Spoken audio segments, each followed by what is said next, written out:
Aujourd'hui, je vous emmène à nouveau chez Vega Sicilia, qui est un de mes domaines préférés. J'ai une fascination pour ce domaine, pour son histoire. D'ailleurs, il y a quelques livres sur le sujet qui sont absolument passionnants. J'ai eu l'occasion de le commenter ici même.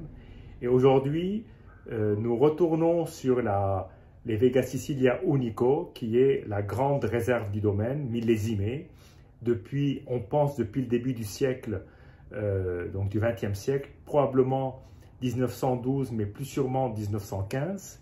Mais sans aller aussi loin, nous remontons quand même dans le temps pour aujourd'hui vous présenter le 1981, donc une décennie assez particulière, puisqu'elle a vu le changement de propriétaire en 1982, où c'est passé de la famille Naumann à la famille, donc une famille argentine qui avait acheté le domaine par passion et qui l'a revendu en 1982 à M. Alvarez, père, donc qui est le père de l'actuel propriétaire qui s'appelle Pablo. En fait, le père de Pablo, lui, était dans la finance et n'avait aucune intention d'acheter un domaine du vin. Et il se trouve qu'il s'est retrouvé comme intermédiaire financier entre la famille Neumann et puis d'éventuels acheteurs qui venaient de Suisse et peut-être d'Italie.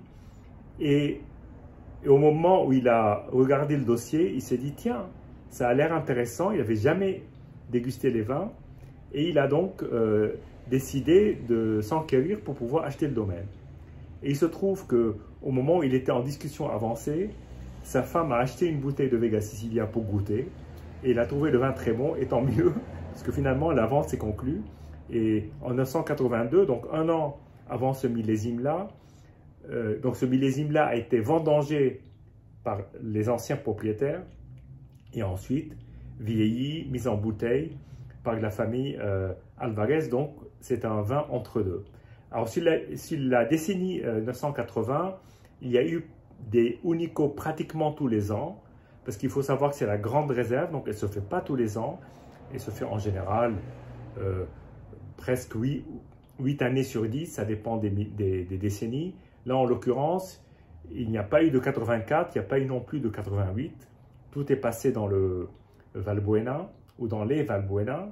Et là, donc, nous avons un Unico 1981. Alors, cet Unico, je l'ai goûté il y a une semaine maintenant.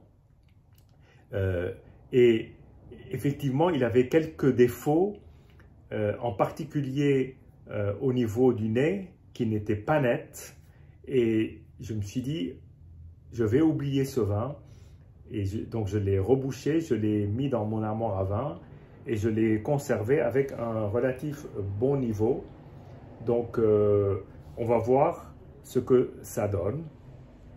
Alors en général, l'encépagement, je ne vais pas revenir dessus, il y a du Tinto Fino qui est le Tempranillo entre 70 et 80%. Et le reste, il y a du Cabernet Sauvignon environ 15-20%. Et le reste partagé entre le Cabernet Franc, l'Albillo qui est un cépage blanc et encore un cépage, ça me reviendra. Voilà. Alors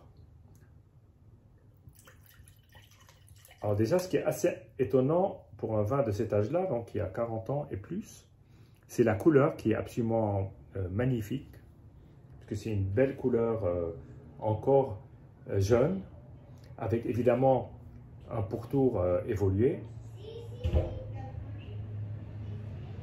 Mais pas hyper volumineux. On sent le cassis, la framboise, un peu de café, mais très peu. Et peu expressif malgré le grand verre dans lequel je l'ai versé pour qu'il se développe.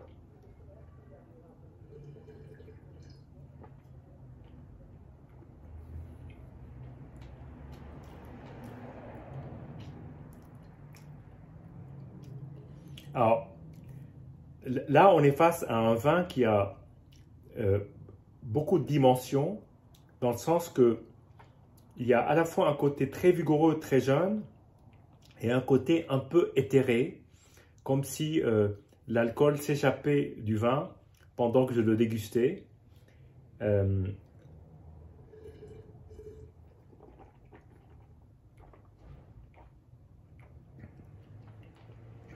C'est quand même rudement bon, hein. Alors, l'attaque est très fraîche, assez dense, mais plutôt fine.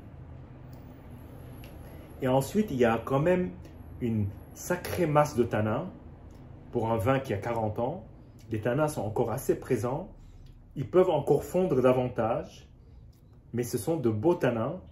Et puis, en milieu de bouche, il y a un caractère très tranché de Vega Sicilia, qui est un mélange de fruits, de côté un peu fruits presque caramélisés, d'arômes tertiaires, un peu de café, un peu de marmelade de fruits, et puis ce côté un peu date, châtaigne, qui rappelle l'automne. C'est un vin très automnal, avec une certaine clarté, comme s'il était illuminé par une sorte de lumière, mais une lumière d'automne plutôt que quelque chose qui soit très printanier ou très estival.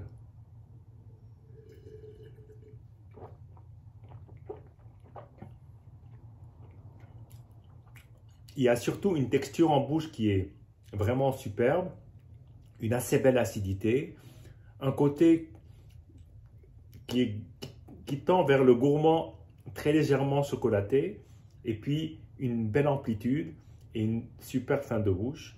En tout cas, très étonnamment, le nez est très discret, mais en bouche, on est face à quelque chose qui est beaucoup plus présent, avec une vraie personnalité et un morceau d'histoire quelque part qui se raconte au travers de ce vin. En tout cas, je continue à beaucoup aimer les vins de Vega Sicilia, et celui-là ne déroge pas à la règle. Voilà. Santé et à bientôt.